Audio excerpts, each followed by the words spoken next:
You guys know what I want. I want Old Trafford roaring again. Banners flying, chants shaking the air, and Manchester United, our Manchester United, finally back where we belong at the top. Winning trophies, putting fear in opponents' eyes. And it feels like that kind of season might not be too far away.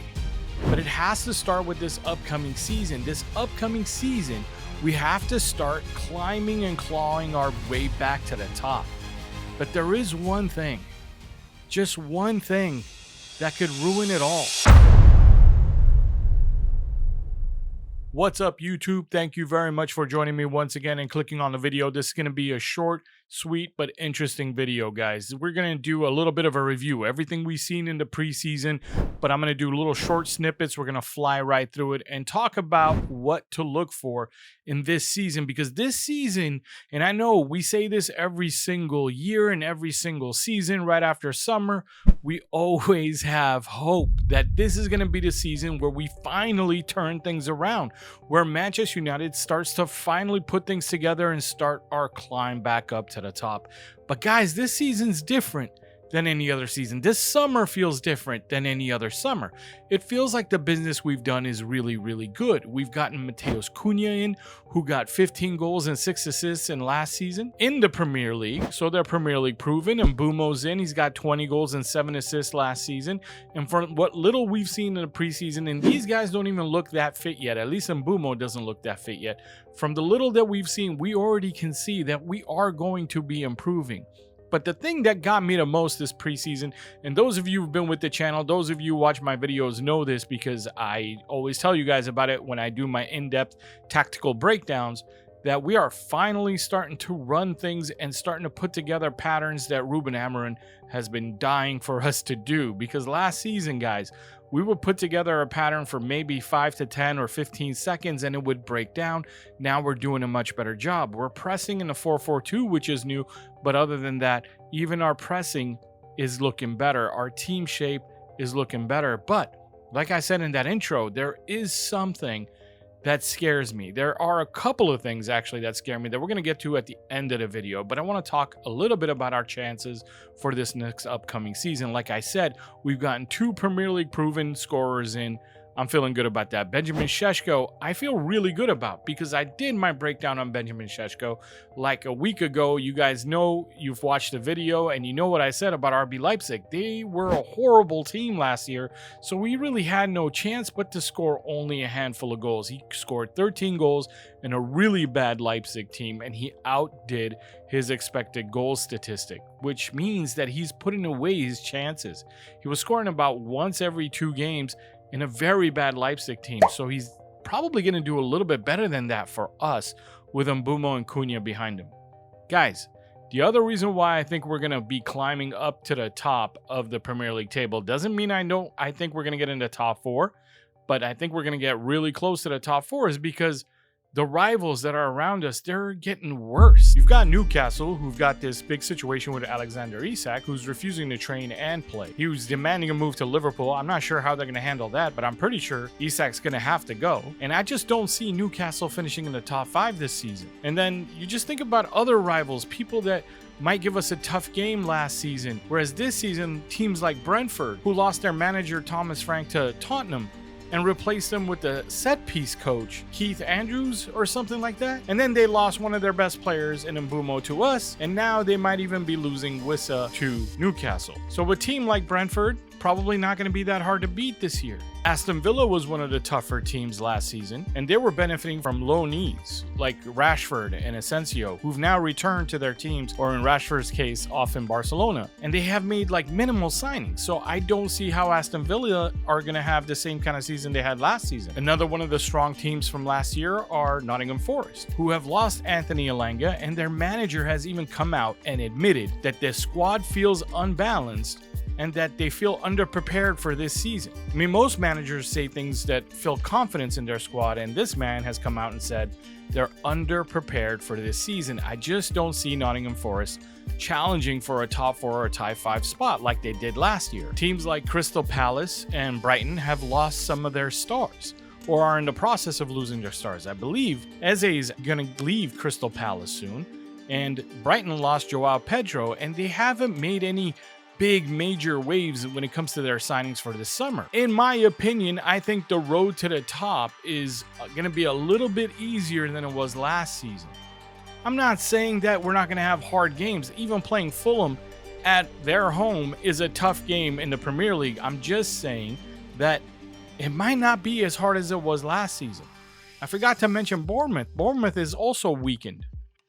So I think if all things go our way, we should be able to finish in the top 7 and maybe even challenge for the top 5. But like I said earlier in this video, I do have my worries, and we are going to get to that. Okay, now let's get ready for the new season with a quick review of everything we know about Ruben's tactics. I will be showing you exactly what to look for in the upcoming games, so you can see for yourself what it is the team is trying to do. Whenever we have the ball in our own half, obviously the goal is to progress it into the opponent's half. We do have multiple ways of doing this, and the first thing I want to say to you guys is the importance of this central position here, where one of our attacking players will receive with their back to goal, and an opponent right on their back.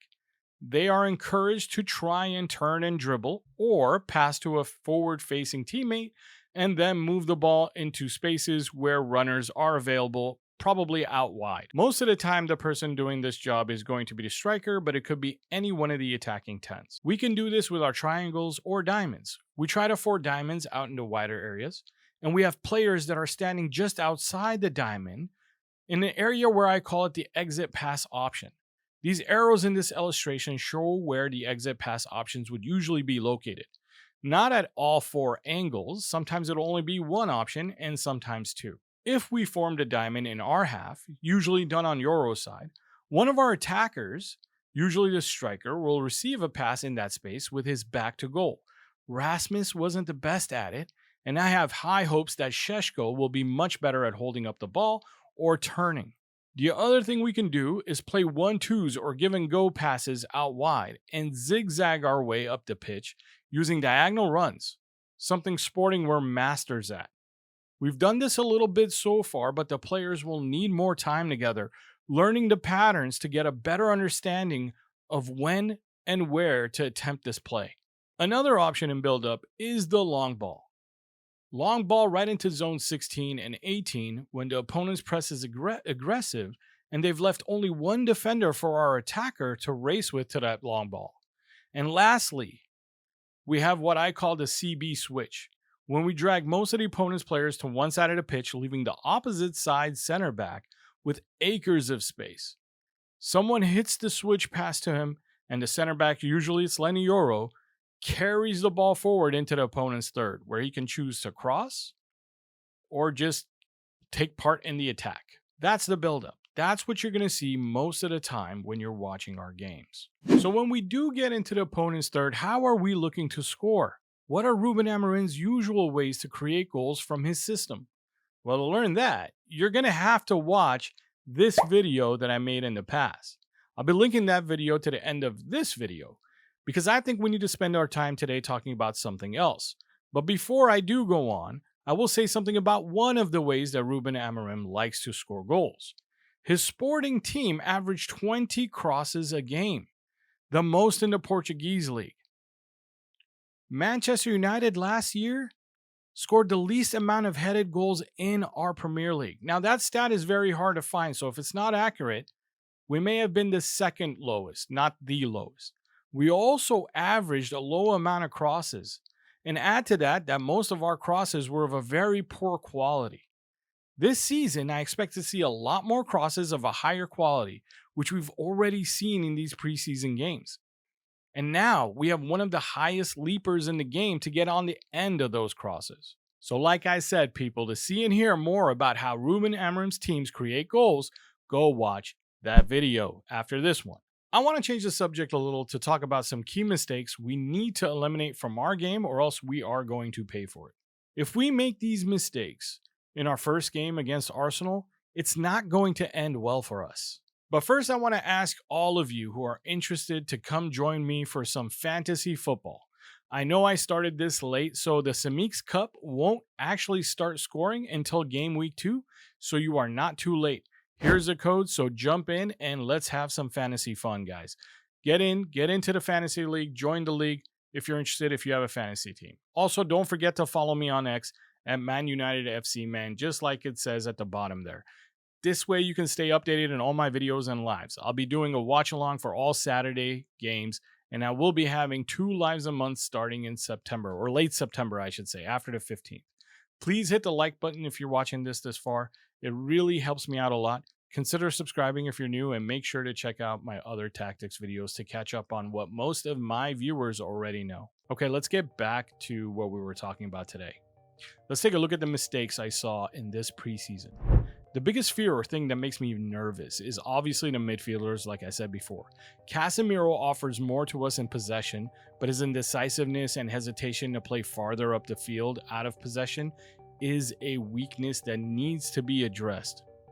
Take a look at this video. You see him jogging up to press and then stopping too far from his man. This gives opponents time to receive and play through our press, and now they're running at our defense. You'll see a little bit later when the ball goes back into the opponent's third with the goalkeeper having the ball, Casemiro doesn't do the same mistake again.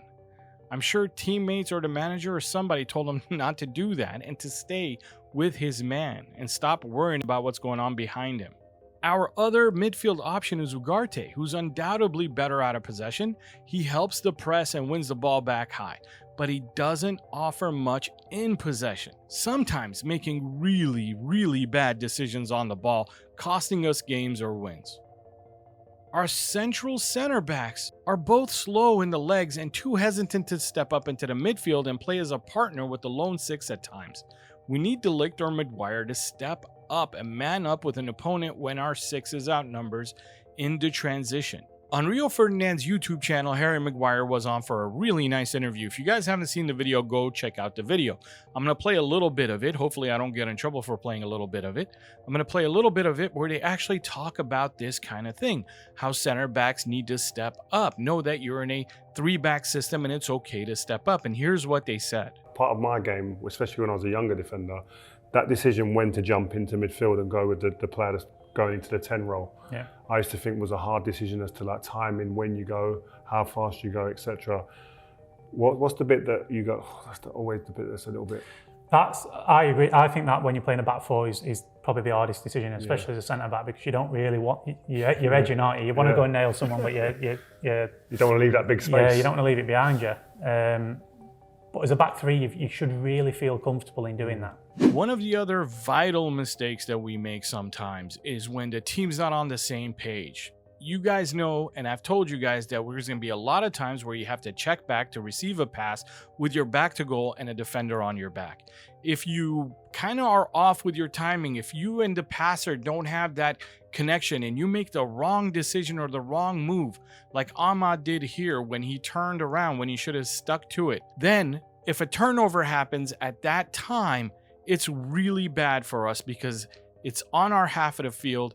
It's only 1 or 2 passes away from getting a chance off in our box. And lastly, and the most obvious of all the mistakes we keep making, our goalkeepers need to make sure that when they make a save, they push the ball out to the sides and not back in the 6-yard box in front of goal, teeing it up for opponents for an easy chance. I've been asked 100 times to give my prediction as to where we will finish this season.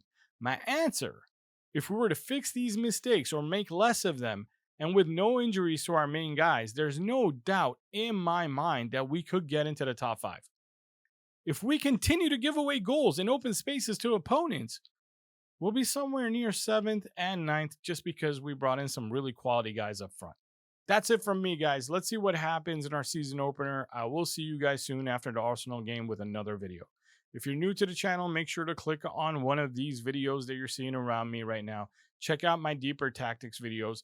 Don't forget to like, subscribe, or at least consider subscribing and ring that bell. Also, please follow me on X at Man United FC Man. Thank you, guys. Thank you. See you soon. Bye.